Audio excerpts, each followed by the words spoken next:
Sallallahu ala Muhammad. Sallallahu Assalamualaikum warahmatullahi wabarakatuh. Waalaikumsalam warahmatullahi warahmatullahi Alhamdulillah kita panjatkan puji dan syukur kehadirat Allah Subhanahu wa taala. Pagi ini kita masih diberi kesempatan untuk dapat bersilaturahmi dalam kajian subuh online yang ke-162 yang mengambil model keluarga Islami, yaitu yang disampaikan oleh Ustadz Bapak Dr. Abdul Majid Syam, MA, itu purna tugas guru kita SMA Negeri 3 Malang. Kita sampaikan sholawat dan salam kepada Nabi besar Shallallahu Alaihi Wasallam yang telah membimbing kita umatnya menuju jalan yang terang hingga akhir zaman kelak. Pada ini kita akan mengambil judul model keluarga Islami. Namun sebelumnya saya akan urutkan acaranya. Yang pertama adalah pembukaan, kemudian yang kedua adalah pembacaan tilawah dan sari tilawah Al-Quran Surat Al-Tahrim, surat ke-66, ayat 6 dan 8, yang dibawakan oleh rekan kita, Mbak Murni Rahmawati. Kemudian yang ketiga adalah tausiah dari Dr. Abdul Majid Syam. Kemudian yang keempat, doa yang dipimpin oleh Bapak Dr. Ustadz Abdul Majid. Kemudian yang kelima, pengumuman. Baiklah, kita akan langsung ke acara yang kedua, yaitu pembacaan sari tilawah Al-Quran Surat Al-Tahrim ayat 66, surat ke-66 ayat 6 dan 8 oleh Mbak Murni Rahmawati. Monggo silahkan Mbak Murni. Matur nuwun. Assalamualaikum warahmatullahi wabarakatuh. Waalaikumsalam warahmatullahi wabarakatuh. Waalaikumsalam warahmatullahi wabarakatuh. A'udzu billahi minasyaitonir rajim. Bismillahirrahmanirrahim. Ya ayyuhalladzina amanu qu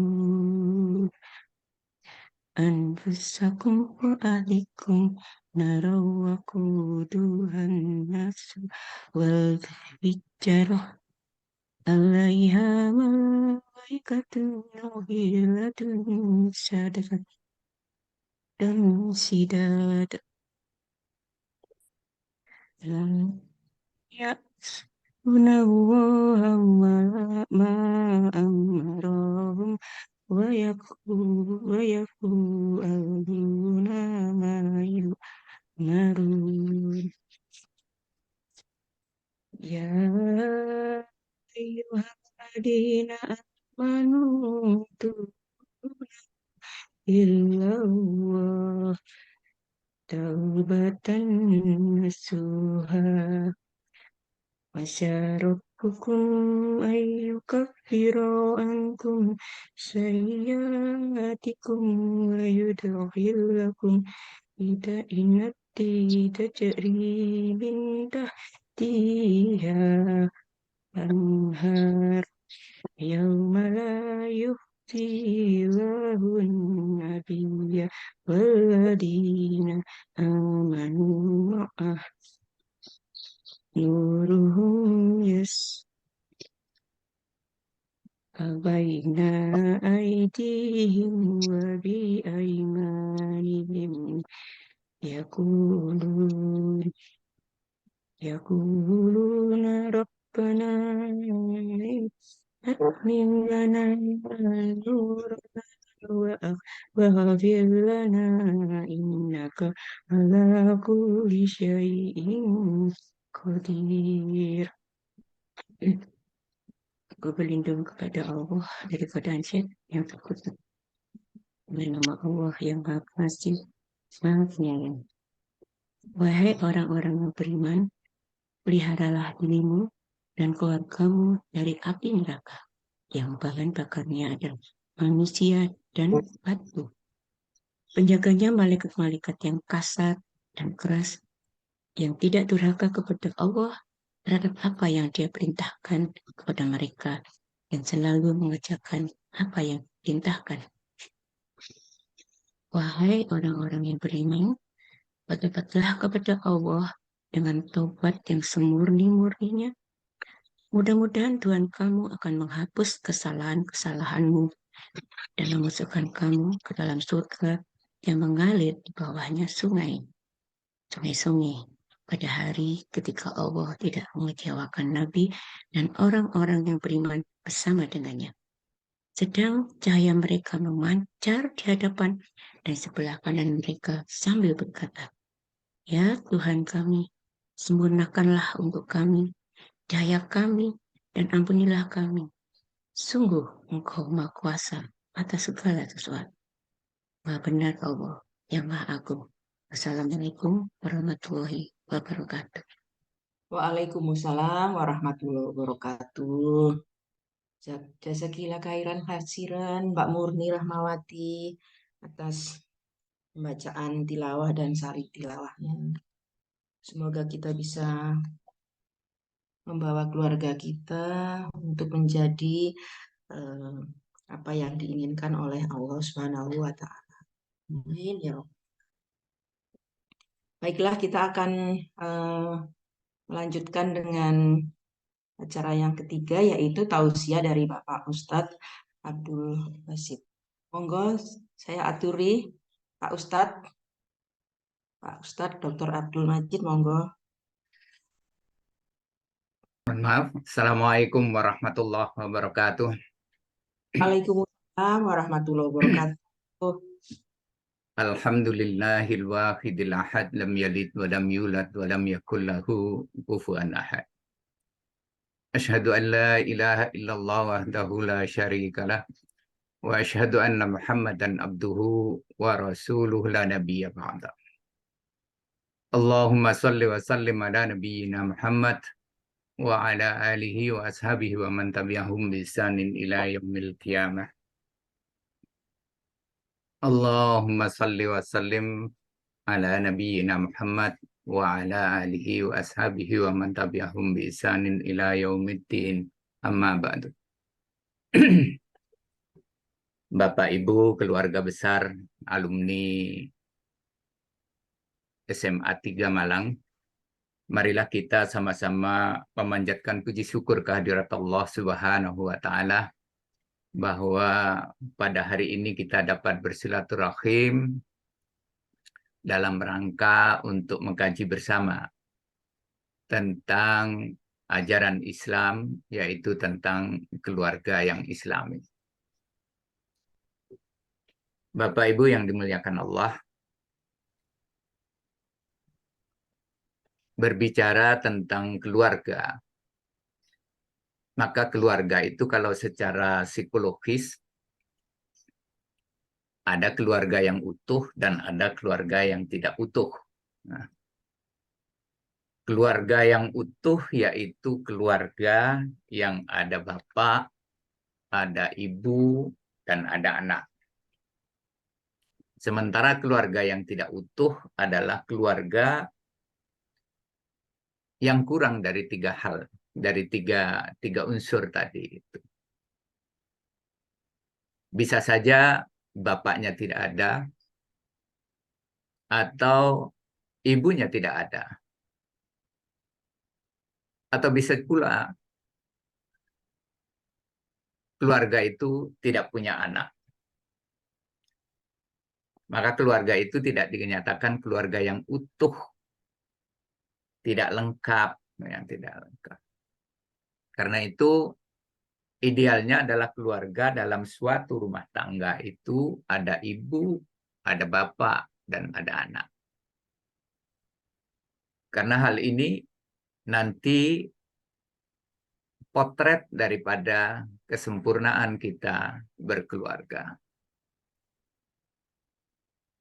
Ibu bapak yang dimuliakan Allah, berbicara tentang keluarga di dalam Islam, tentu sesuai dengan dasar Islam itu sendiri, adalah berpandukan Al-Quran.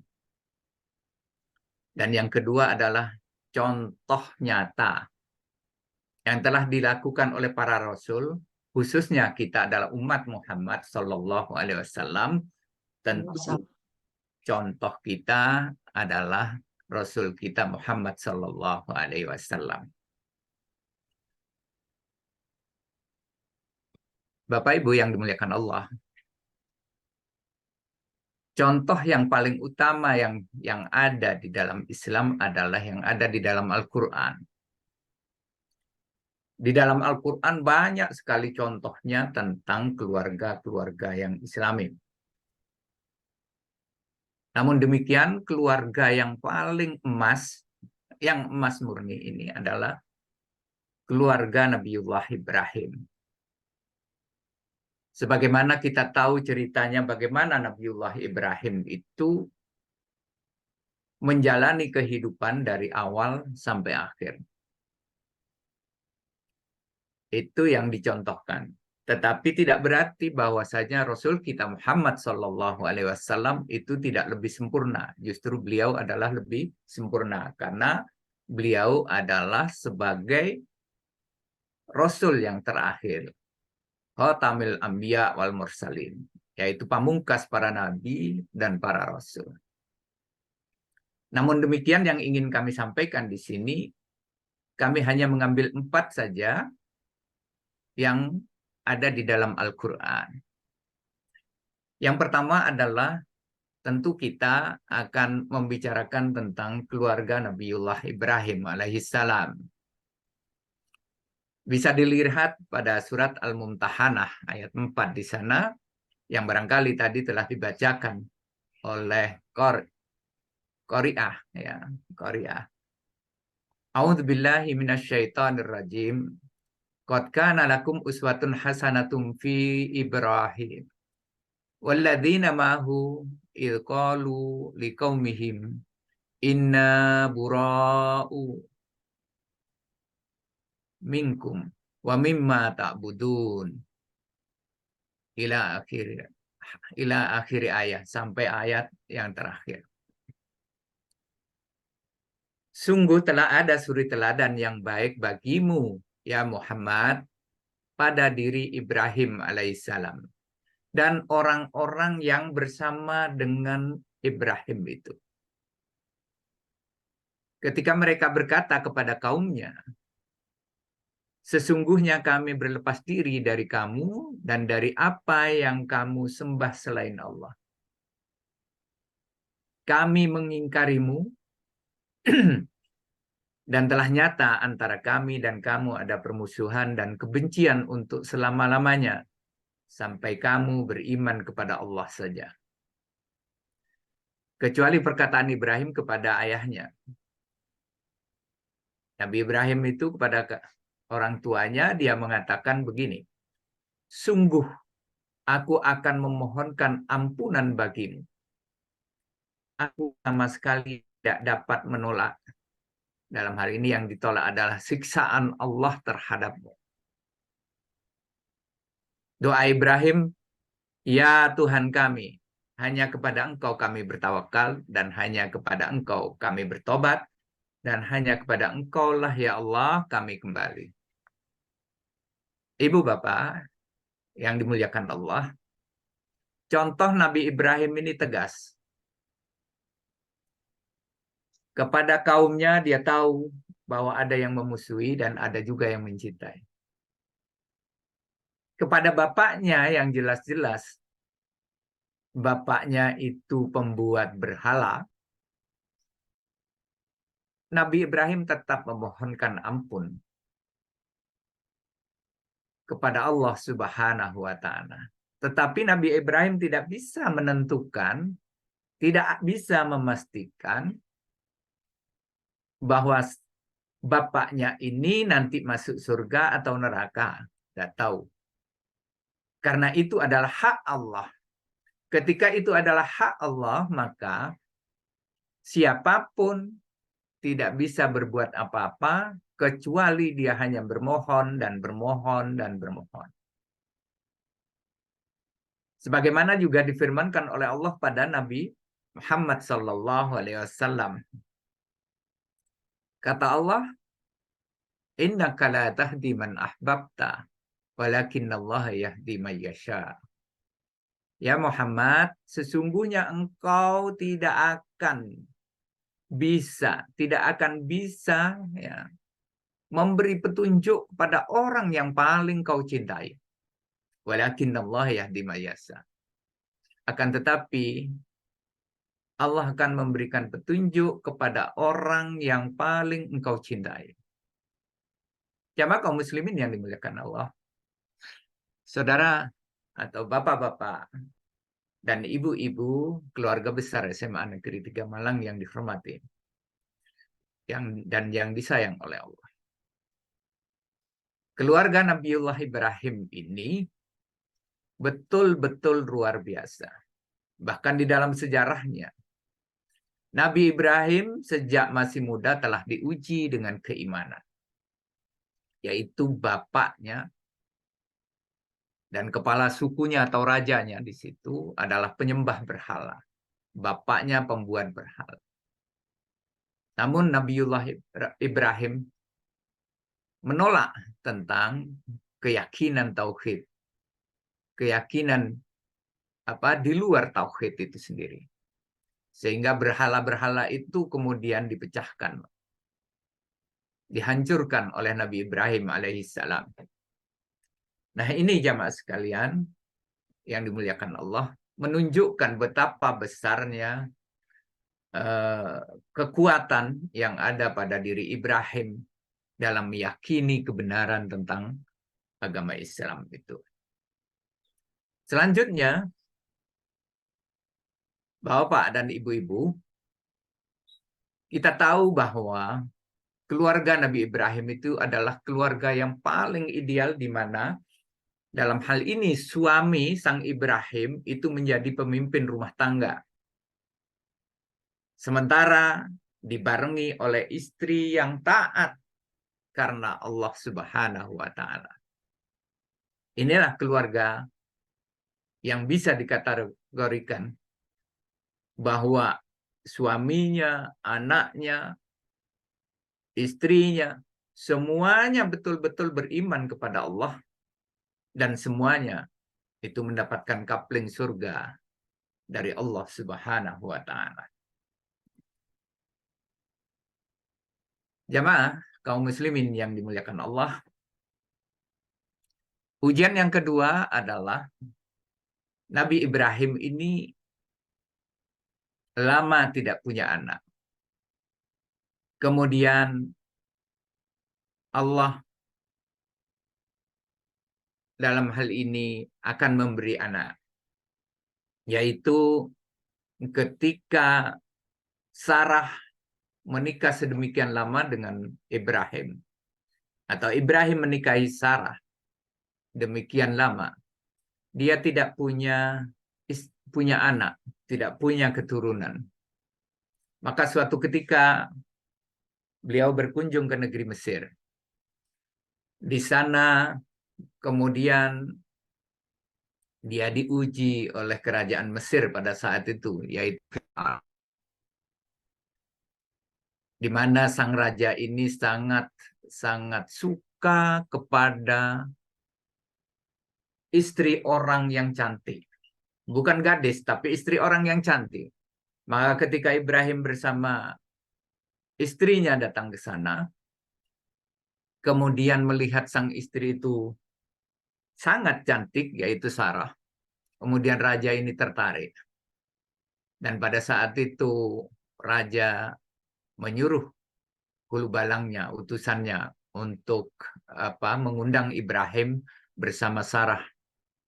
Pada saat itu kemudian ketika Ibrahim dan Sarah datang ke sana, raja ini sangat tertarik. Tetapi kemudian Sarah berdoa kepada Allah Subhanahu wa Ta'ala. Yang intinya doa itu adalah bahwa dirinya adalah yakin akan kebesaran Allah, yakin terhadap takdir Allah. Dan yang kedua, minta dilindungi oleh orang-orang yang jahat. Maka ketika Sarah berdoa seperti itu, kemudian sang raja ini seperti tersedak atau kecetit, kecetit apa namanya itu, tersedak ya, sedak, sakit sekali pada saat itu. Nah kemudian diperintahkan lagi untuk berdoa supaya penyakitnya itu hilang. Nah ternyata apa yang terjadi ketika itu kemudian sakitnya hilang. Kemudian setelah sakitnya hilang itu, maka sang raja memberikan hadiah, yaitu Hajar untuk dijadikan pembantu atau budaknya kepada keluarga Ibrahim. Dalam hal ini, jamaah yang dimuliakan Allah, terjadi debatable tentang Hajar ini. Ada yang mengatakan bahwa Hajar ini adalah seorang budak. Tetapi ada juga yang mengatakan bahwa dia adalah seorang anak raja. Bahkan Minahin Begin dalam hal ini adalah mu'allaf yang ada di Surabaya itu. Dia mengatakan bahwa di dalam kitab Yahudi bahwa Hagar atau Hajar itu adalah berasal dari negeri Maghribi. Itu adalah ajaran di Yahudi. Ya. Dia adalah putra seorang raja. Kemudian dihadiahkan kepada keluarga Ibrahim. Tetapi di dalam Islam dikatakan dia adalah seorang budak. Minahin Begin tidak setuju dengan itu. Betapa rendahnya kalau misalnya Hajar itu dikatakan seorang budak, berarti Rasul Muhammad itu adalah keturunan budak. Nah, di sini. Padahal adalah Rasul Muhammad itu adalah keturunan orang-orang suci sampai ke atas. Ini perdebatan yang terjadi. Jamaah kaum muslimin yang dimuliakan Allah,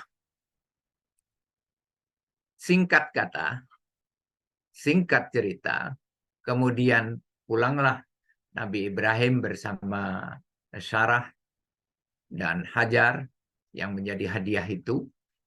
Dan selama di dalam rumah tangga Ibrahim dan Sarah, Hajar ini adalah menjadi budak. Tetapi karena Sarah lama sekali tidak memiliki anak dan dia mengimpikan untuk berharap-harap untuk punya anak. Sementara tidak sampai umur sekian, puluhan tahun, kalau nggak salah sekitar 95-an, 95 tahun tidak punya anak. Kemudian Hajar meminta, Sarah meminta kepada Nabiullah Ibrahim ini untuk menikahi sang Hajar, si budak itu. Insya Allah Bapak Ibu, terutama ibu-ibu ini, kayaknya susah sekali kalau misalnya disuruh bermadu. Begitu Bu Sawitri. Tetapi ini luar biasa. Sarah dengan ikhlasnya minta suaminya menikahi Hajar. Inilah hal-hal yang di luar nalar dan perasaan seorang perempuan. Yang ini nanti akan memandu kita bagaimana seharusnya kita bersikap ketika Allah memerintahkan itu. Ketika itu dihalalkan oleh Allah untuk menikah kepada perempuan lain. Nah, akhirnya beliau Nabiullah Ibrahim ini menikah, setuju dengan itu. Dalam perjalanan pernikahan dengan Hajar, kemudian Hajar ternyata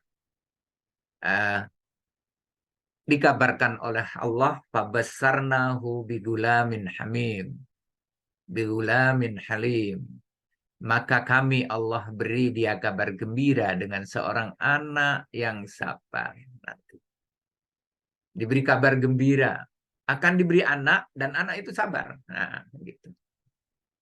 Tapi kalau kita ini kan karena banyak akalnya, banyak yang menggunakan akal, maka kemudian kita ini bahkan mungkin dalam pernikahan tidak punya rencana yang jelas.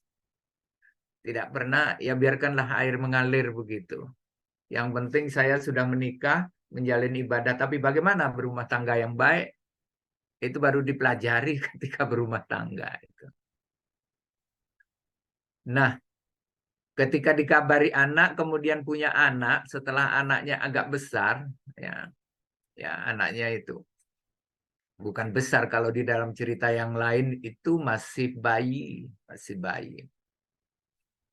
Kemudian oleh Allah diperintahkan supaya anak itu dipindahkan ke lembah Beka, yaitu sekarang adalah Baitul Haram. Kalau kita pernah ke sana, kita bisa membayangkan. Jangankan ibu-ibu, bapak-bapak saja misalnya datang ke sana di zaman itu. Ya, semacam kita-kita ini.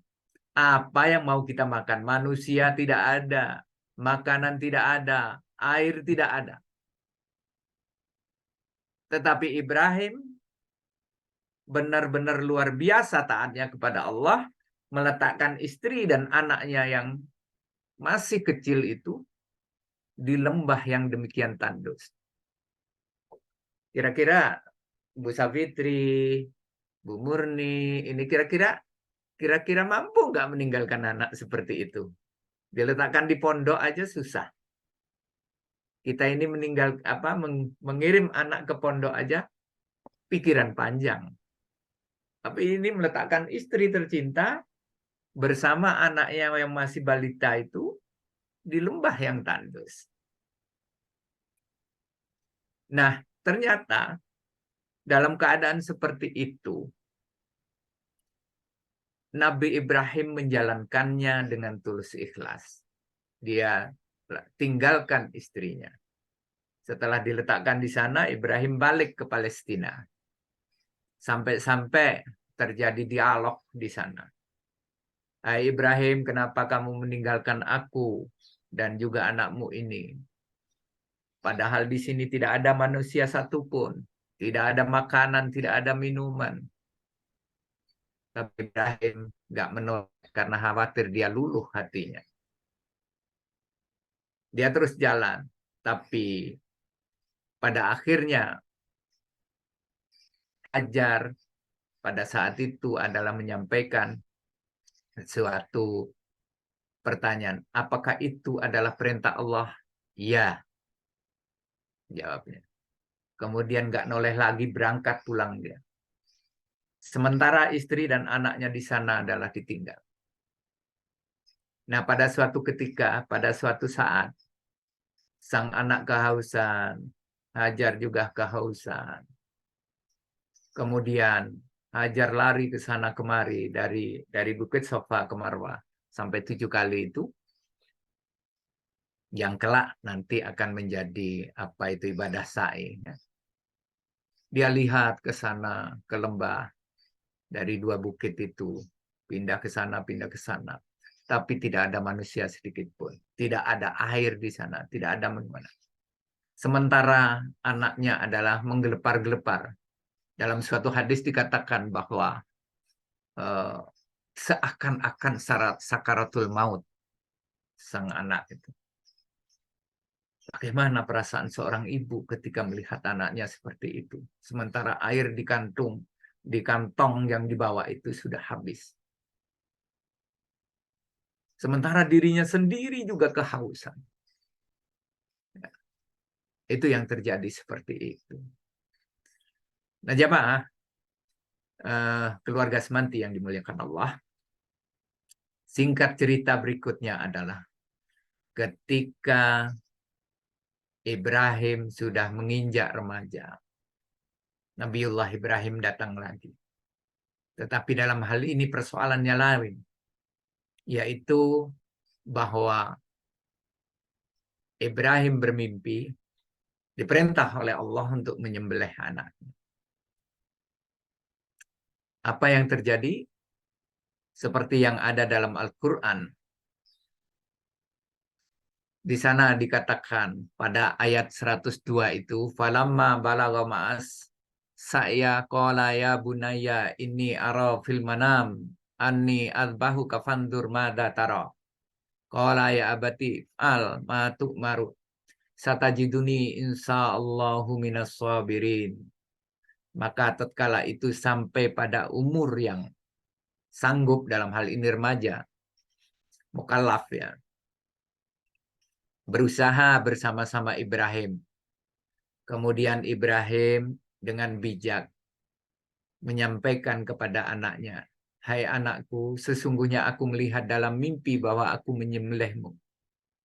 Maka fikirkanlah, apa pendapatmu? Anak yang sedang remaja, biasanya itu kan terjadi stroke edrek atau pubertas, melawan orang tua biasanya. Dan itu dicatat di dalam psikologi. Ya. Dalam psikologi, bahwa anak remaja itu kecenderungannya satu, mencari jati dirinya, sehingga jati diri yang diidealkan itu kadangkala berbeda dengan orang tua. Dan anak-anak kita kadangkala sering menolak apa yang kita sampaikan itu. Tetapi Ismail ini adalah anak yang istimewa. Beliau menjawab, hai bapakku, kerjakanlah apa yang diperintahkan kepadamu. Insya Allah kamu akan mendapatkan diriku ini termasuk orang-orang yang sabar. Sabar artinya teguh. Teguh, kuat mempertahankan apa yang telah menjadi keyakinannya. Ya, apa yang telah menjadi keyakinan. Dan keyakinan yang ada pada diri Ibrahim itu adalah semata-mata karena Allah. Ada satu perbedaan Bapak Ibu yang dimuliakan Allah. Kalau kita melalui pendekatan ilmu, maka kita berangkat dari hipotesa. Kemudian diadakan penelitian, kemudian baru kita yakin setelah diolah sedemikian rupa ya penelitiannya, baru kita yakin bahwa hipotesa yang kita buat itu benar. Tetapi keimanan tidak berangkat dari situ. Sami'na wa ata'na. Begitu dengar firman Allah, begitu paham perintah Allah, sami'na wa ata'na. Kami mendengar, wa ata'na, dan kami taat. Ini yang terjadi. Ini yang terjadi. Bisa Bapak Ibu bayangkan, ketika kita bekerja, rezeki yang kita dapat, kalau dihitung-hitung untuk kita, insya Allah selalu kurang dan selalu kurang. Tetapi kalau kita lihat, misalnya kita sebagai seorang pegawai negeri, golongan 4C begitu saja, insya Allah gajinya hanya 6 jutaan, 5-6 jutaan. Bagaimana bisa menghidupi istri, anak 2 atau 3, sementara anaknya sekolah di perguruan tinggi semua. Tentu dari gaji 6 juta itu tidak cukup. Tidak masuk akal sama sekali. Tetapi Allah memberikan rezeki dari pintu-pintu yang tak terduga oleh kita. Demikian pula kalau menurut akal. Andaikan 2 orang supir Grab berangkat pagi-pagi jam 6 dan nanti pulang jam 6. Sama-sama mengaktifkan HP-nya dua-duanya. Tetapi pulang sekali lagi. Ikhtiarnya sama, waktunya sama. Tapi rezeki yang diperoleh tidak akan sama. Inilah ketetapan Allah Subhanahu wa Ta'ala. Allah lah yang maha pemberi kepada kita. Allah lah yang maha pintar dan maha pengukur kemampuan kita. Sehingga kita hidup dalam keberbedaan. Baik di dalam rezeki, baik di dalam tampan dan kekuatan fisik kita, baik juga dalam keturunan, baik juga terhadap pasangan-pasangan kita. Ada orang cantik dapat yang ya kurang pas begitu ya. Ada orang tampan, istrinya juga kalau berjalan itu berbeda. Bahkan saya lihat di YouTube itu ada yang orang hitam legam dapat istri yang putih dan cantik. Mereka kemudian cium-ciuman itu dengan kasih sayangnya. Oleh awak dhewe itu kan yo ngambung apa itu kuali, wajan. Tapi mereka ndak dengan itu. Inilah jamaah sekalian yang dimuliakan Allah. Nah, ternyata Nabi Ismail setelah diberi itu, kemudian ayat berikutnya mengatakan, tatkala keduanya telah berserah diri kepada Allah. Dan Ibrahim membaringkan anaknya pada pelipisnya. Ya. Nyata-nyata keduanya itu benar-benar sabar. Maka ketika akan disembelih ternyata diganti oleh Allah. Dalam hal itu oleh domba. Sehingga tidak jadilah disembelih. Inilah yang terjadi. Ini menunjukkan, memberikan pelajaran kepada kita tentang Ismail dan Ibrahim. Bahwa dua-duanya itu betul-betul berserah diri kepada Allah Subhanahu wa Ta'ala. Rela. Kalau anak sekarang, lu aku hati dibeleh, timbangannya dibeleh, kata orang Batak ya. Kalau ke Jakarta itu dia mengatakan, daripada saya jadi kambing, lebih baik saya jadi harimau. Ya. Artinya apa? Bahwa kalau kambing, dia tidak bisa makan harimau. Tetapi kalau harimau bisa makan kambing. Ini. Artinya harus lebih kuat begitu. Tetapi anak-anak kita sekarang tidak akan tidak seperti itu. Karena itu sekali lagi ujian kita adalah harus sekali lagi bersabar dan bersabar kepada yang ada di sekitar kita ini.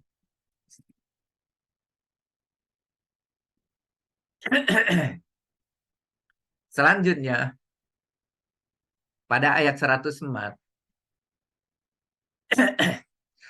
Allah katakan di sana, dan kami panggil dia Ibrahim. Dan pada ayat 105, sesungguhnya kamu telah membenarkan mimpi itu, dan sesungguhnya demikianlah kami memberi balasan kepada orang-orang yang berbuat baik. Selanjutnya pada ayat 106, sesungguhnya ini benar-benar suatu ujian yang nyata. Ujian yang nyata. Mari kita evaluasi diri kita masing-masing. Kita mulai dari pacaran sampai dengan kita yang sudah usia ini. Banyak sekali ujian-ujiannya. Yang masih pacaran aja takut pacarnya diambil orang. Takut kalah kompetisi dengan teman-teman kita. Ketika hamil, ketika berumah tangga kemudian hamil. Kita diuji. Ujian pertama enteng biasanya bapak-bapak itu. Istrinya itu adalah ngidam. Tetapi insya Allah bapak-bapak kita pada saat itu adalah juga cukup ribet. Cukup ribet. Bahkan melihat istrinya yang ngidam itu dikatakan tidak masuk akal. Tidak masuk akal. Ini ujian pertama. Kemudian yang kedua setelah punya anak. Setelah punya anak, bapak-bapak kita itu tidak biasa merawat anak. Anak ketika malam pipis harus bangun. Bapak-bapak kita insya Allah kedayalan kabeh. Tetapi ibu-ibu kita karena kasih sayangnya, dia bangun terus tengah malam. Tetapi sambil sambat, sambil ini macam-macam lah. Akhirnya betul-betul sayang kepada anaknya. Jamaah kaum muslimin yang dimuliakan Allah. Ternyata setelah kita mengabdi kepada Allah, bahwa dalam rumah tangga ini adalah ibadah yang paling kompleks dan ibadah yang paling lama. Bayangkan sejak kita usia sekitar 20-an sampai 25, sampai usia 60 tahun. Itu isinya ibadah toh. Dan syaratnya harus ikhlas. Semata-mata karena Allah, karena itu perintah Allah. Menikah itu adalah perintah. Bukan hanya sekedar menyalurkan hawa nafsu kita. Sampai-sampai Rasul kita Muhammad mengatakan, "Faman raghiba an sunnati falaisa minni." Barang siapa yang tidak senang kepada sunnahku, maka bukan termasuk golonganku.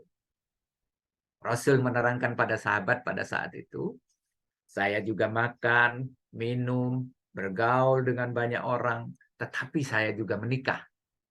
Maka kalimat berikutnya Rasul mengatakan, "Faman raghiba an sunnati falaisa minni." Barang siapa tidak senang, tidak mencintai sunnahku, sunnah itu kebiasaan atau adat. Sunnahku, falaisa minni, maka bukan termasuk golonganku. Nah, ini peringatan kepada anak-anak kita, juga kepada saudara-saudara kita yang belum menikah, supaya segera dinikahkan. Contohnya misalnya kalau anak itu sudah umur 25 laki-laki, kita sudah mulai mendorong anak itu supaya segera menikah. Karena hitungan matematik, kalau usia 25 menikah, maka usia 50 anaknya sekitar usia 23. Anak yang pertama. Kalau itu perempuan, sudah harus segera menikah. Logikanya kalau kita punya anak, maka usia 55 sampai 60, anak kita sudah tuntas. Sudah menikah semua, sudah bisa bekerja semua. Tetapi, kalau anak-anak kita itu tidak menikah pada usia itu, katakan baru 40, seperti sudah guru-guru kita yang lambat menikah itu, apa yang terjadi? Sudah pensiun, anaknya masih SD. Sudah sakit semua. Kapan lagi untuk menikahkan? Menikahkan anak juga butuh biaya. Nah, ini jamaah sekalian yang dimuliakan Allah. Karena itu sekali lagi, keluarga Ibrahim ini betul-betul keluarga yang ideal, di mana suami menjadi pemimpin rumah tangga dan istri taat karena Allah. Anak taat karena Allah. Keluarga ini dikategorikan sebagai keluarga di mana di dalamnya seorang suami, istri, dan anak-anaknya beriman dan semuanya masuk surga kelak setelah di yaumil akhir. Yang kedua, jamaah sekalian yang dimuliakan Allah,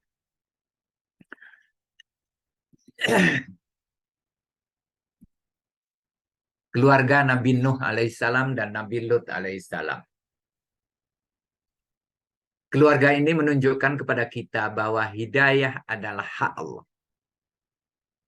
Model keluarga ini termasuk dalam keluarga yang suaminya masuk surga, istrinya masuk neraka. Naudzubillah min dzalik. Ya. Nabi Nuh kita tahu ceritanya bagaimana di sana. Nabi Nuh di sana punya anak, tapi anaknya tidak mau taat kepada Nabi Nuh. Sehingga ketika banjir, dia termasuk yang terbawa oleh arus banjir itu. Demikian juga Nabi Lut alaihissalam. Kaum Lut ini adalah kaum LGBT. Kaum LGBT. Di mana Nabi Lut tetap mempertahankan ajaran-ajaran Allah itu. Sementara sang istrinya katut. Ya, apa kalau bahasa kita di sini kalau perempuan itu adalah lesbian mungkin ya, lesbian. Sehingga di sini dikatakan istri masuk neraka. Di sana adalah bisa kita lihat pada Quran surat At-Tahrim ayat 10. Daraballahu mathalan lilladzina kafaru amartanuhin wa amartalud kanata tahta abdaini min ibadina sholihin wa ila akhiri ayat. Allah membuat istri Nuh dan istri Lut sebagai perumpamaan bagi orang-orang kafir. Keduanya berada di bawah pengawasan dua orang hamba yang soleh di antara hamba-hamba kami. Lalu kedua istri itu berkhianat kepada suaminya masing-masing. Maka suaminya itu tiada dapat membantu mereka sedikit pun dari siksa Allah. Dan dikatakan kepadanya, masuklah ke dalam jahanam bersama orang-orang yang masuk jahanam. Naudzubillah min dzalik. Istrinya, suaminya seorang nabi itu tidak bisa membantu sedikit pun kepada istrinya. Inilah peringatan kepada kita semua. Orang yang paling kita cintai kelak, ketika dia adalah kufur kepada Allah, kita tidak bisa berbuat apa-apa. Karena itu adalah sudah menjadi hak Allah. Sebagaimana juga sering diceritakan oleh para ustadz, bahwa kelak di mahsyar itu orang sudah ngurus dirinya masing-masing. Dia lupa kepada bapaknya, dia lupa kepada istri tercintanya, lupa kepada anak-anak tercintanya. Yang dipikirkan hanya dirinya sendiri. Sementara pada saat itu keringatnya sampai hampir menenggelamkan dirinya. Diibaratkan seperti itu. Kalau kita bayangkan sekarang, kita di dunia, di Arafah saja demikian panasnya, demikian tandusnya, sampai-sampai di sana diibaratkan seperti di Arafah itu. Nah, kita di sini, alhamdulillah diberi oleh Allah negeri yang subur, sehingga tidak sampai terjadi seperti yang di Arafah itu. Mudah-mudahan itu berlanjut sampai ila yaumil qiyamah. Jamaah kaum muslimin yang dimuliakan Allah, yang terakhir adalah keluarga Fir'aun. Nah, yang ketiga, keluarga Fir'aun. Keluarga ini masuk dalam kategori istri masuk surga, sedangkan suami masuk neraka. Karena kesombongannya, karena menyaingi Allah, dan tidak percaya adanya Allah. Sehingga sang istri pada saat itu berdoa kepada Allah Subhanahu wa Ta'ala, yang isi doanya adalah sebagai berikut.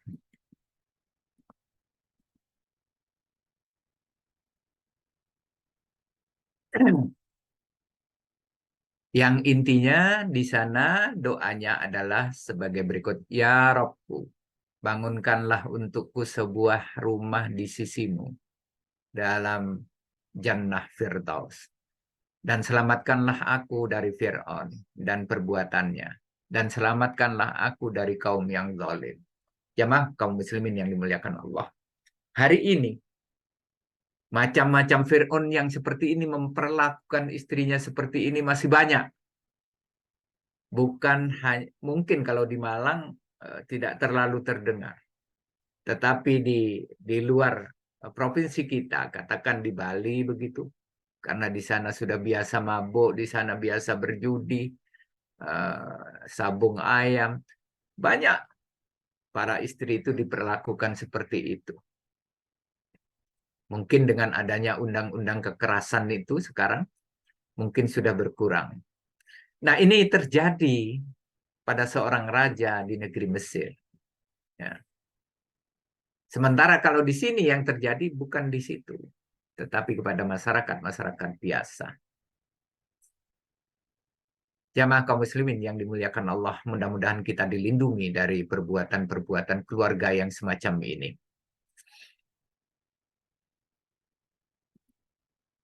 Dan yang terakhir adalah keluarga Abu Jahal. Keluarga ini adalah model keluarga yang terburuk. Sebab suami dan istri bekerja sama gotong royong dalam kemaksiatan dan kekufuran terhadap Allah. Maka Allah Subhanahu wa Ta'ala mengabadikan keluarga ini dalam Al-Quran agar jadi pelajaran untuk tidak dicontoh oleh orang-orang mukmin. Sebagaimana yang difirmankan oleh Allah pada surat Al-Lahab, tabbat yada abi lahabi wa tab, ila akhir ayat. Jamaah kaum muslimin yang dimuliakan Allah, kalau kita melihat keluarga Abu Lahab ini, keluarga yang luar biasa menentang kerasulan Muhammad Sallallahu Alaihi Wasallam. Bahkan menurut informasi, saya belum bisa membuktikan. Mudah-mudahan panjenengan semua ada yang sudah membuktikan. Sampai hari ini kuburan Abu Lahab itu masih bau busuk. Kalau kita lihat di video yang disiarkan oleh Aiman itu, anak yang dari Sunda itu, dia telah datang ke sana dan melihat di situ dan juga menyaksikan di situ. Begitu akan masuk, akan mendekati pintunya itu adalah baunya masih sangat busuk. Nah, kebenarannya kita harus membuktikan sendiri. Kalau itu adalah informasi dari YouTuber yang betul-betul bekerja di sana. Insya Allah demikian yang bisa kami sampaikan dalam hal ini. Ini sudah 6.24 ini. Sudah jam 6.24. Mudah-mudahan hal ini menjadi pencerah bagi kita dan menjadi itibar bagi kita. Sehingga kita dapat menjalani hidup itu sesuai dengan visi, misi, dan tujuan penciptaan Allah terhadap diri kita masing-masing. Terima kasih. Assalamualaikum warahmatullahi wabarakatuh. Monggo kalau Waalaikumsalam warahmatullahi wabarakatuh. Jazakumullahu khairan katsiran kepada Ustadz Bapak Dr. Abdul Majid Syam MA yang telah memberikan pencerahan kepada kita, model dan contoh-contoh keluarga Islam dalam Al-Quran. Mungkin saya bisa sarikan ada 4 keluarga yang disarikan oleh Pak Ustadz pada hari ini, yaitu keluarga Nabi Ibrahim alaihissalam, yaitu yang semuanya masuk surga ya Pak Ustadz ya. Nabi Ibrahim, Ibunda Sarah, Ibunda Hajar, dan putra-putranya Nabi Ismail alaihissalam dan Nabi Ishak alaihissalam. Semuanya masuk surga. Alhamdulillah, Masya Allah. Ini model keluarga yang harus kita contoh. Kemudian yang kedua adalah keluarga Nabi Nuh alaihissalam dan keluarga Nabi Lut alaihissalam, di mana Nabi Nuh alaihissalam dan Nabi Lut alaihissalam keduanya masuk surga, namun istrinya masuk neraka. Ini sangat menyedihkan sekali ya Pak Ustadz ya. Kemudian yang ketiga adalah keluarga Fir'aun, di mana istrinya Ibunda Siti Asiyah ya Pak Ustadz ya. Asiyah yang ada 2 sebenarnya Bu. Yang satu Masitoh itu, yang satu yang Masitoh Bunda juga. Masitoh, ya. Dua-dua. Bunda Masitoh dan tapi itu kan generasi ke generasi Bu ya. Oh iya, beda generasi mungkin Pak Ustadz ya. Ya, itu kan rezim, Fir'aun itu rezim. Iya, iya. Ya, okay. Istrinya masuk surga, suaminya masuk neraka. Kemudian yang keempat yaitu keluarga Abu Jahal, di mana tidak harus dicontoh oleh orang-orang yang beriman ini. Ini sangat menyedihkan ini. Yang tercantum oleh Allah difirmankan oleh Allah dalam surat Al-Lahab 1-5. Ini memang jarang dibaca juga ya Pak Ustadz. Ya, kalau Pak Imam itu memimpin sholat biasanya nggak dibaca ya Pak Ustadz. Jarang sekali. Jarang sekali. Ya. Iya, jarang ya. Jarang ya. Kecuali sangat menakutkan. Kecuali biasanya begini, seorang imam baca itu kadangkala setelah mendengarkan kajiannya terkait dengan itu baru diulangi di situ. Okay. Di rakaat kedua biasanya. Okay. Matur nuwun sangat Pak Ustadz atas tausiahnya pagi ini. Monggo saya langsung buka aja teman-teman yang akan mengajukan pertanyaan. Monggo silakan. Makasih Mbak Vina. Saya dulu nggih. Monggo ya, Kang Mungkin Endri duluan, monggo. yang lain mungkin sedang mencatat. Iya. Matur nuwun Pak Ustadz. Ya, Dalam kondisi yang berkembang pada saat ini ya Pak Ustadz, ya, eh, me- menuju keluarga yang ideal itu banyak sekali tantangannya ya. Apalagi kemajuan teknologi itu sudah menyerang di segala lini sehingga kadang-kadang orang tua itu kewalahan untuk men-sharing atau memfilter informasi yang valid, informasi yang benar, informasi yang layak untuk dicerna atau informasi yang bagus itu menjadi sesuatu yang mahal bagi orang tua. Bagaimana mensikapi kondisi tersebut ya?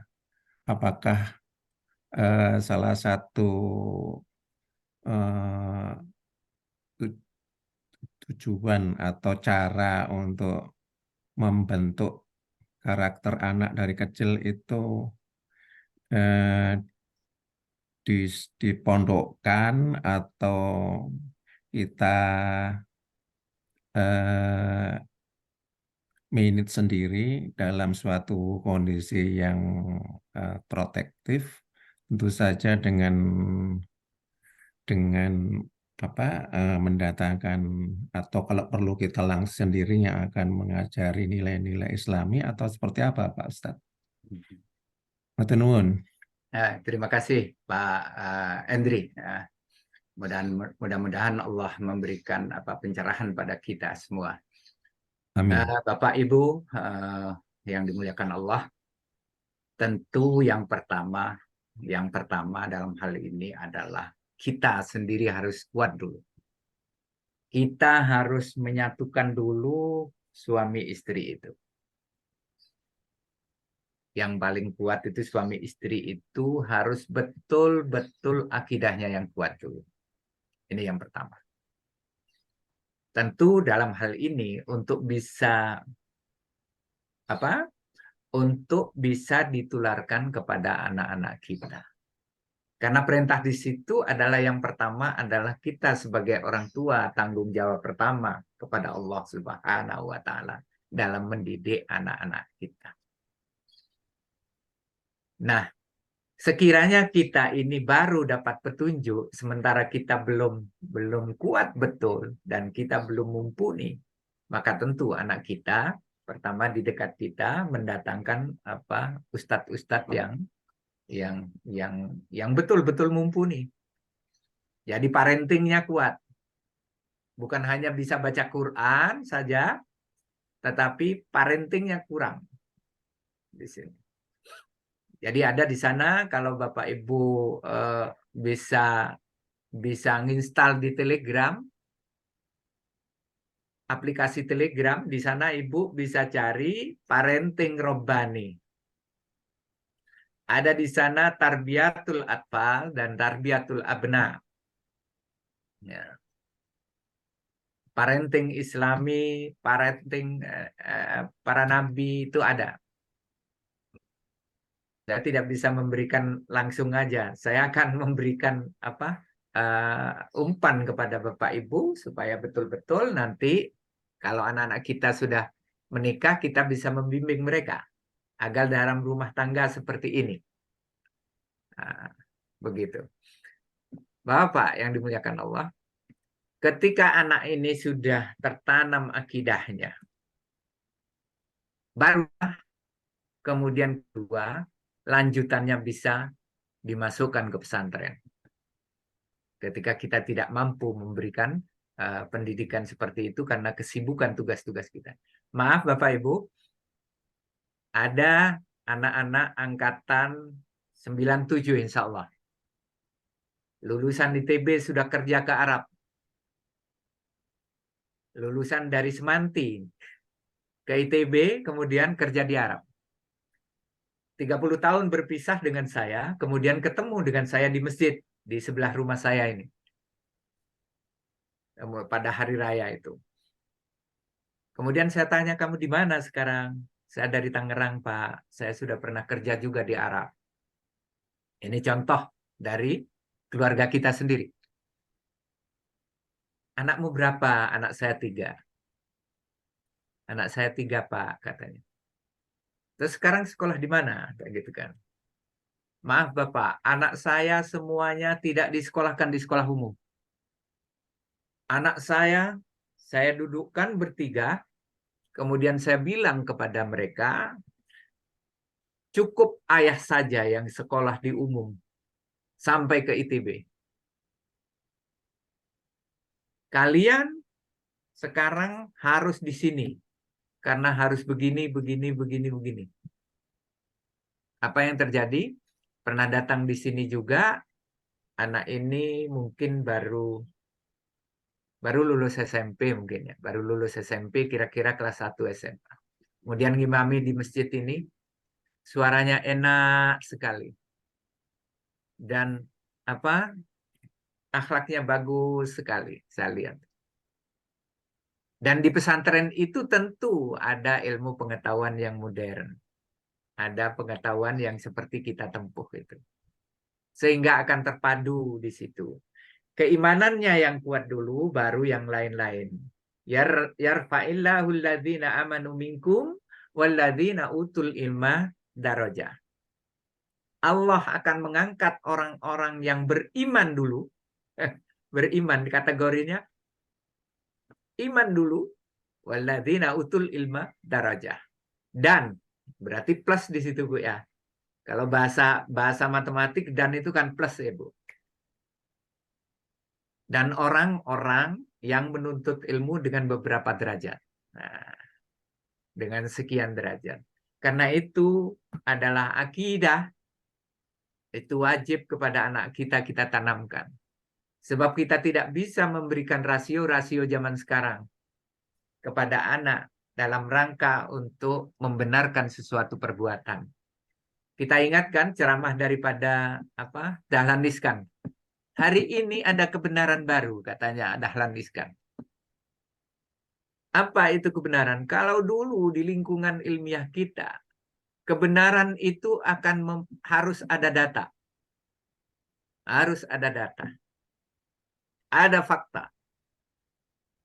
Baru disimpulkan di sana. Tapi kalau sekarang kebenaran itu adalah diciptakan oleh framing. Diciptakan oleh framing. Orang jelek menjadi bagus, orang baik menjadi jelek karena frame. Ini Dahlan Iskan. Saya teringat dulu ketika saya masih di PGA. Di dalam ilmu balaghah itu dikatakan al-khabar yahtamilu sidqa au kadhiba.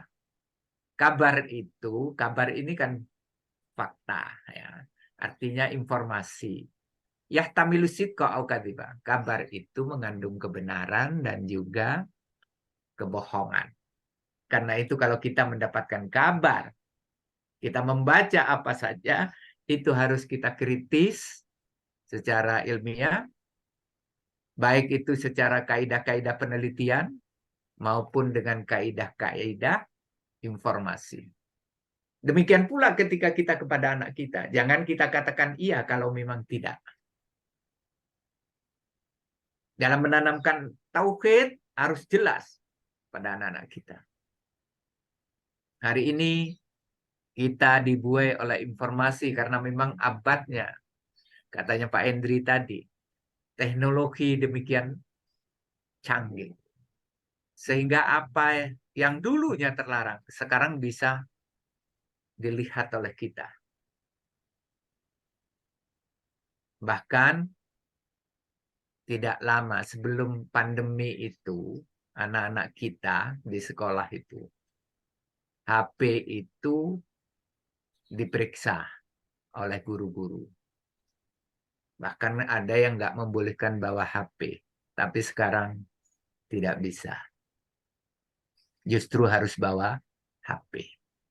Nah, tentu dalam hal ini anak kita dihadapkan kedua hal. Pertama adalah kebaikan dan keburukan. Yang kedua adalah kebenaran dan kebenaran dan kebatilan. Yang ketiga manfaat dan mudarat, maslahah, mafsadat, ya, kebaikan dan mafsadat, kerusakan. Karena itu kita harus pandai-pandai juga memframing anak kita. Bagaimana supaya dia lebih kepada kaidah-kaidah keagamaan. Karena itu, Ibu Bapak, sekali lagi, orang tua-tua kita itu perlu sekarang mempelajari ilmu presenter. Supaya pintar ngomong kepada anak kita, sehingga anak kita itu bisa terbuai. Kedua, motivator. Ini harus pinter ibu-ibu kita. Sebab kalau enggak, kalahlah. Jadi guru juga demikian. Jangan sampai kalah dengan YouTube dan Google. Apalagi sekarang yang terakhir. Bapak, ibu-ibu harus hati-hati. Jangan terlalu percaya kepada anak kita dengan ilmunya. Dengan nilai yang diperoleh. Kenapa? Karena sekarang sudah ada teknologi AI. Artificial Intelligence. Di sana bisa berbuat banyak. Ya. Diberi tugas oleh gurunya, tinggal dia tulis di Artificial Intelligence itu. Akan keluar seluruh materi itu sesuai dengan yang dia kehendaki. Bahkan sekarang itu ada yang langsung bisa membuat PowerPoint semacam kita ini dari Word. Ada lagi yang bisa nyulap suara kita. Dari suara orang lain menjadi diri kita. Atau diri kita menjadi orang lain. Karena itu, sekali lagi, anak kita harus betul-betul beriman dan berilmu. Maka tanamkanlah kepada anak kita itu nilai-nilai keagamaan yang kuat. Sebagai sebagai pondasinya. Sehingga kelak betul-betul menjadi anak-anak yang kuat dalam keyakinan pada Allah. Ingat, Bapak Ibu, kalau kita menulis disertasi, skripsi maupun tesis, maka yang terakhir akan mengatakan tiada gading yang tak retak. Demi untuk menyempurnakan tulisan ini, mohon kritik dan saran. Beda dengan Al-Quran. Ya. Kalau yang pertama tadi mengandung keraguan-raguan akan kebenarannya, sehingga minta masukan-masukan. Tetapi Al-Quran nantang kepada kita. A'udzubillahi minasyaitonirrajim. Alif lam mim dzalikal kitabul la raib. Inilah kitab yang tidak ada keraguan-raguan. Fihi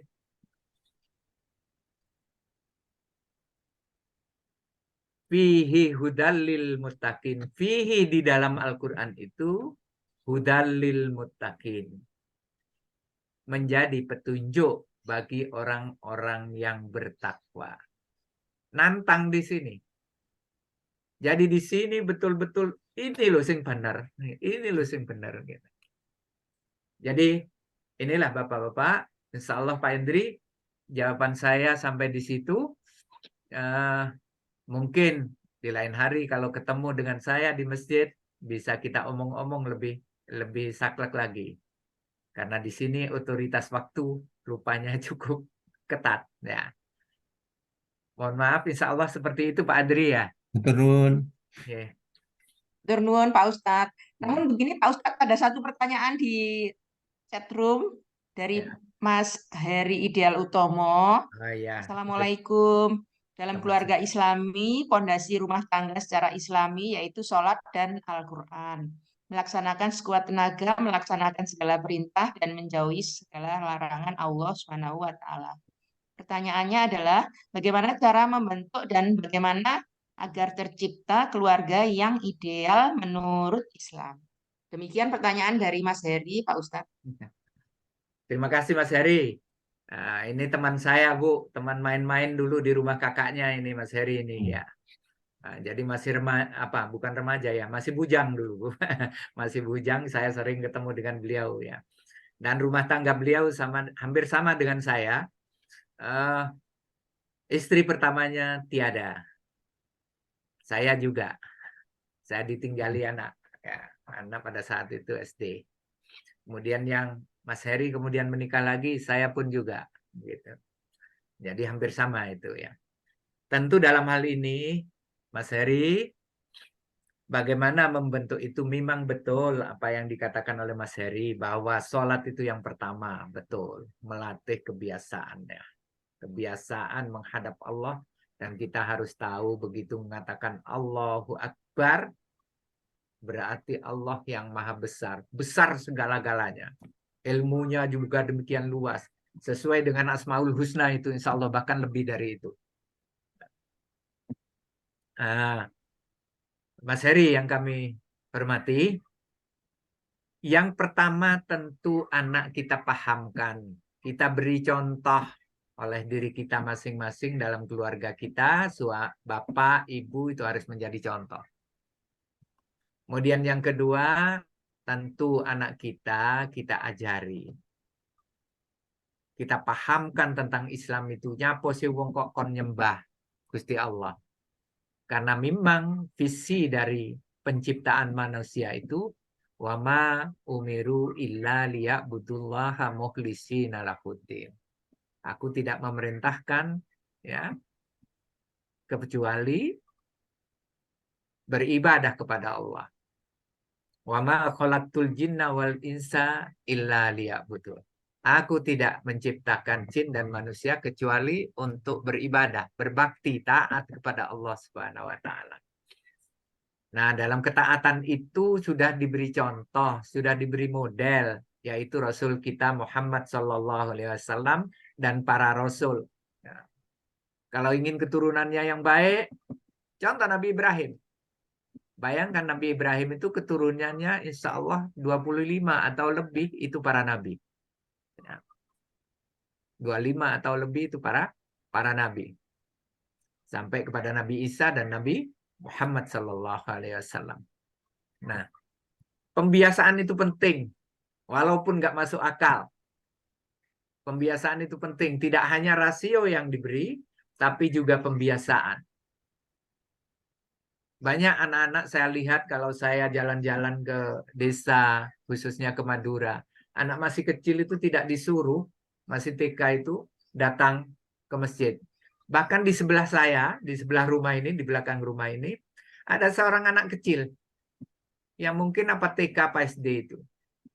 Dia kalau tidak dibangunin pada saat sholat subuh dan dia sampai absen, dia nangis gero-gero. Dia nangis gero-gero. Karena kebetulan di depan masjid, di depan rumahnya itu masjid. Dan datuknya, bapaknya rajin ke masjid di situ. Sehingga ketika kita tadarus, dia juga ikut ke situ. Tanya. Nah, mungkin perlu juga kita mengevaluasi diri kita. Kebiasaan kita dulu kemana, maka dari kecil itu kemana, maka kita biasanya hari ini sering-sering teringat itu. Sering-sering teringat itu. Karena itu pembiasaan juga penting di samping pengisian akalnya. Selanjutnya adalah tentu dalam hal ini model-model atau contoh-contoh dari kita. Insya Allah seperti itu, Mas Heri. Nanti bisa diskusi lagi kalau ketemu dengan Pak Majid ya. Terima kasih dulu Mas Heri. Oke, Sawitri, terima kasih. Terima kasih atas jawabannya dari Pak Ustadz Abdul Majid. Mungkin ada lagi dari teman-teman semuanya yang akan mengajukan pertanyaan, monggo.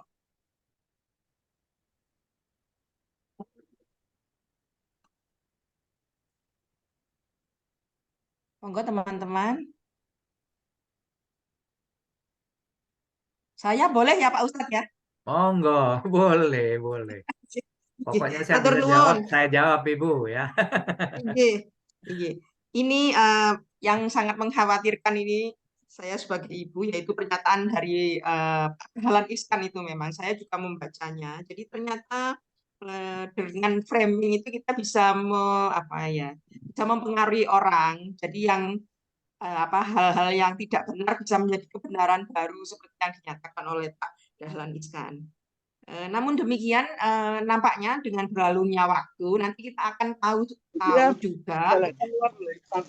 mana yang akan benar. Kebenaranlah yang akan terungkap dengan berlalunya waktu. tapi di awalnya bagaimana cara kita mengetahuinya bahwa itu benar dan yang itu juga tidak benar gitu Pak Ustadz. Jadi setelah waktu berlalu kita akan tahu oh ini benar ini salah. Tapi sebelumnya itu bagaimana ini framing ini benar atau framing ini salah. Seperti halnya juga berita-berita hoax itu. Matur nuwun Pak Ustadz. Terima kasih Bu. Ini adalah dunia baru bagi kita. Dunia baru bagi kita. Kenapa? Tidak semua di kita itu punya jejak digital. Tetapi anak-anak kita yang kecil-kecil itu sekarang sudah punya jejak digital. Bisa dilihat di mana-mana jejak digitalnya. Nah, terkait dengan itu, seperti yang saya katakan tadi di dalam ilmu balaghah itu, hendaklah setiap kabar itu dipahami mengandung kebenaran dan juga kebohongan. Mengandung kebenaran dan kebohongan. Maka tentu dalam hal ini kita harus mencari data-data secara ilmiah. Ketika data-data itu sudah bagus, kalau mengikuti petunjuk Allah, kita harus istikharah, Ibu. Sholat istikharah. Sebagaimana ibu dulu mau dilamar oleh bapak. Menurut ibu atau bapak, pasangan yang akan kita pinang itu adalah yang terbaik. Karena wis bendino kumpul, sudah saling informasi, tahu wataknya masing-masing. Tetapi bimbingan di dalam Islam itu diminta terakhir itu istikharah. Sholat. Kita ingat para kiai-kiai kita yang tawadhu itu setiap dimintai pendapat, beliau itu kemudian sholat dulu. Jadi ke dalam, kemudian dia sholat minta petunjuk. Tapi kalau sekarang kan enggak Ibu ya, konsultasi kok ditinggal kan gitu. Tapi kalau orang-orang yang tawadhu itu dia tidak berani memberikan kepastian. Tapi beliau itu adalah akan memberikan wejangan-wejangan sesuai dengan itibar-itibar yang diajarkan oleh Al-Quran dan oleh Al-Hadis yang sahih. Nah, karena itu sekali lagi bagaimana itu mengetahui bahwa ini framing, tentu literasi kita harus banyak. Kita cek terus-terus. Insya Allah nanti pada saatnya ada alat-alat yang bisa mengarah bahwa itu benar atau tidak. Sebagaimana juga ketika kita nulis tesis, maka kemudian kita diketahui kalau kita jiplak itu diketahui. Karena ada alat di sana. Maka ke depan insya Allah itu akan ada bahwa itu berita bohong atau tidak. Ini perlu kita ketahui.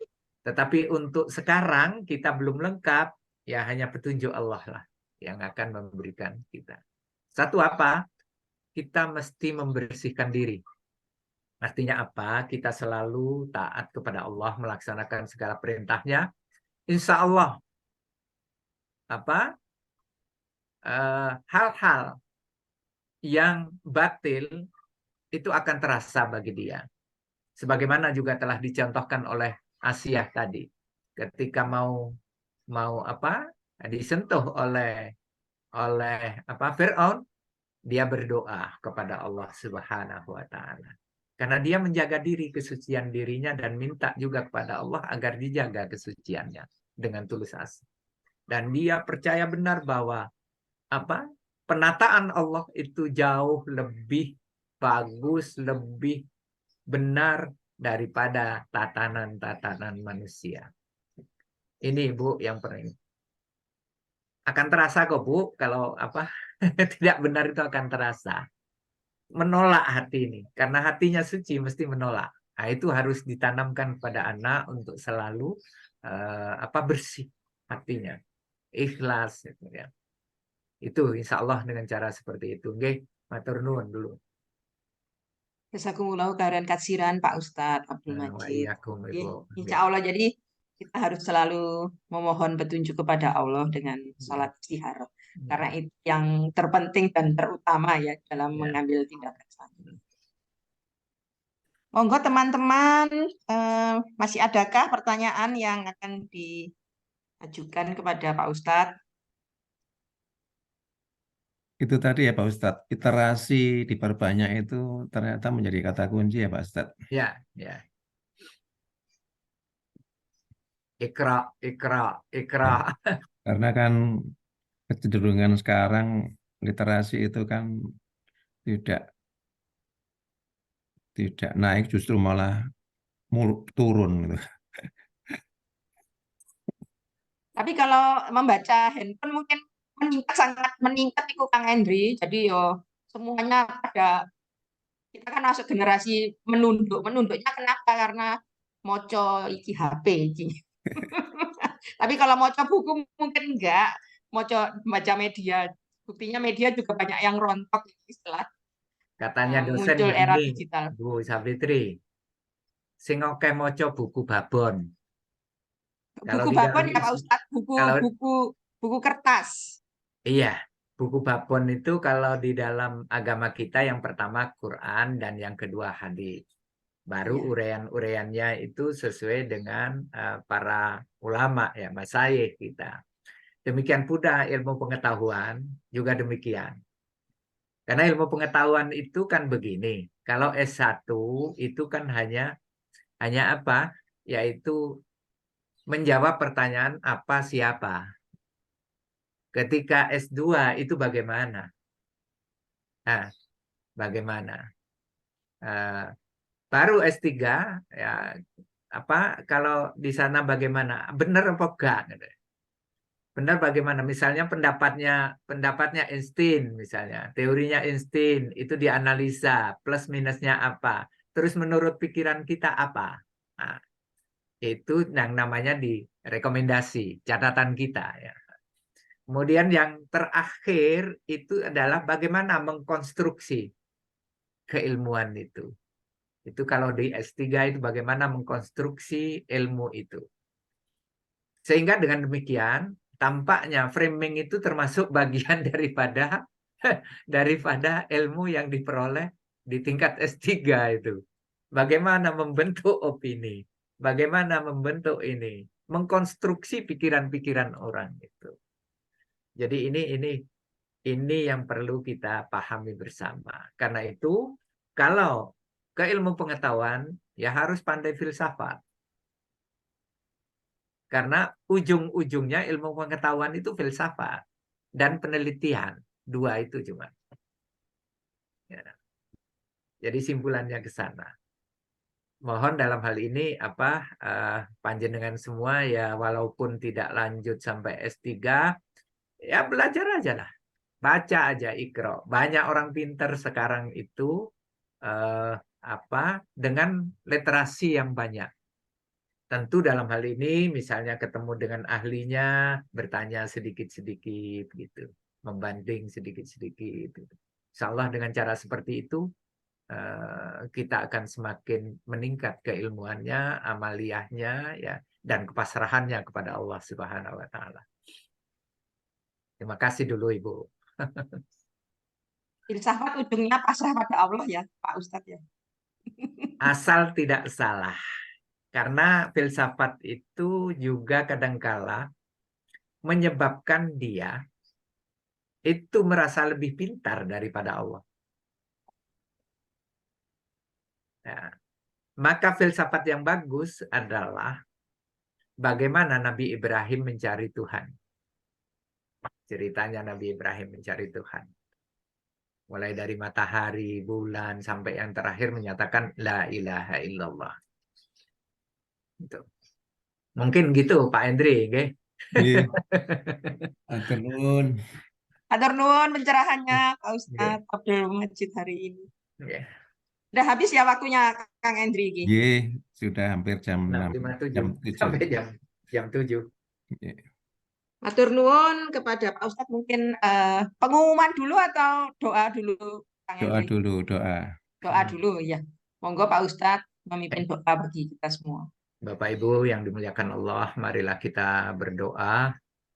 Mudah-mudahan ilmu yang kita kaji bareng-bareng ini betul-betul memberikan pencerahan bagi kita dan pada saatnya kita akan semakin tunduk dan taat kepada Allah Subhanahu wa taala. Pikiran kita, perasaan kita, tindakan kita semata-mata hanya untuk diabdikan kepada Allah, sehingga kelak kita kalau kembali kepada Allah itu bighairi hisab, di luar hisab ya. Artinya kita dimasukkan kepada surga Allah Subhanahu wa taala tanpa ada ini itu. Amin. A'udzubillahi minasyaitonirrajim. Bismillahirrahmanirrahim. Alhamdulillahirabbil alamin. Hamdan yuwafi ni'amahu wa yukafi mazidah. Rabbana lakal hamdu kama yanbaghi li jalalika wajhikal karim wal 'azimi sultanih. Allahumma rabbana zalamna anfusana wa illam taghfir lana wa tarhamna lanakunanna minal khasirin. Rabbana la tuzigh qulubana ba'da idh hadaitana wa hab lana min ladunka rahmah innaka antal wahhab. Allahumma ja'alna muqimas shalah wa min dzurriyyatina rabbana wa taqabbal du'a. Rabbana ighfir lana wa liwalidayna warhamhuma kama rabbayana shighara. Allahumma inna ala dzikrika wa syukrika wa husni ibadatik. Allahumma inna nas'aluka salamatan fid din wa afiatan fil jasad wa barakatan fil rizqi wa ziyadatan fil ilmi wa taubatan qablal maut wa rahmatan indal maut wa maghfiratan ba'dal maut. Allahumma hawwin alaina fi sakaratil maut wan najata minan nar wal afwa indal hisab. Allahumma inna nas'aluka ilman nafi'a wa rizqan halalan thayyiba wa amalan mutaqabbala. Allahumma inna nas'aluka al-huda wa tuqa wal afafa wal ghina. Allahumma inna nas'aluka husnal khatimah wa na'udzubika min su'il khatimah. Allahumma inna nas'aluka ridhaka wal jannah wa na'udzubika min sakhatika wan nar. Birahmatika ya Allah nastaghitsu ya muqallibal qulub tsabbit qalbi ala dinika wa ta'atik wa ya musarrifal qulub sarrif qulubana ala dinik. Allahumma arinal haqqa haqqan warzuqna ittiba'ah wa arinal batila batila warzuqna ijtinabah. Rabbana atina fid dunya hasanah wa fil akhirati hasanah wa qina adzabannar wa adkhilnal jannata ma'al abrar ya aziz ya ghaffar ya rabbal alamin. Wa subhana rabbika rabbil izzati amma yasifun wa salamun alal mursalin walhamdulillahi rabbil alamin. Terima kasih. Assalamualaikum warahmatullahi wabarakatuh. Waalaikumsalam Waalaikumsalam warahmatullahi warahmatullahi wabarakatuh. wabarakatuh.